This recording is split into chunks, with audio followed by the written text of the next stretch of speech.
పశ్చిమ గోదావరి జిల్లా తాడేపల్లిగూడెంలో టీటీడీ కళ్యాణ మండపంలో మెగా వైద్య శిబిరం. తాడేపల్లిగూడెం టీటీడీ కళ్యాణ మండపంలో మంగళవారం మెగా వైద్య శిబిరాన్ని నిర్వహించారు. Tadepalligudem Chaitanya emergency hospital, Vasavi club సంయుక్త ఆధ్వర్యంలో ఈ వైద్య శిబిరాన్ని నిర్వహించారు.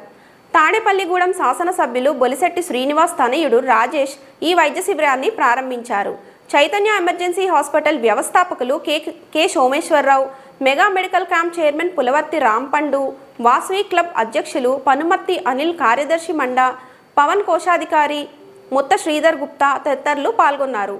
చైతన్య ఎమర్జెన్సీ హాస్పిటల్ వైద్యులు doctor Y Nischal, doctor B Divyasri, doctor L Vardhan, doctor M Narendra కుమారులు తదితరులు ఈ వైద్య శిబిరంలో సేవలందించారు. ఈ కార్యక్రమంలో ఆర్యవైశ్య సంఘం రాష్ట్ర నాయకులు కొనకళ్ళ హరినాథ్, ఆర్యవైశ్య సంఘం తాడేపల్లిగూడెం అధ్యక్షులు కొరపర్ల రాము, కార్యదర్శి సున్నా సుందర్, కోశాధికారి భోగవల్లి రమేష్ తదితరులు పాల్గొన్నారు.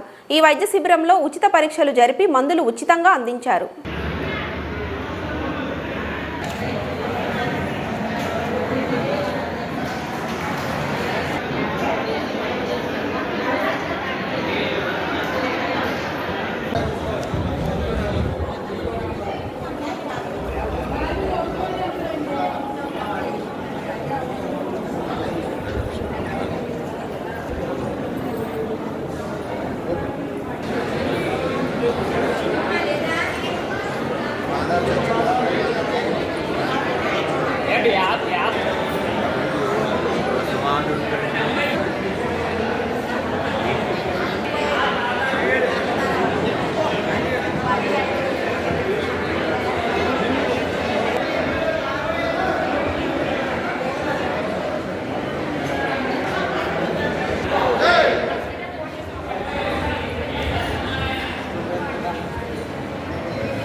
Right.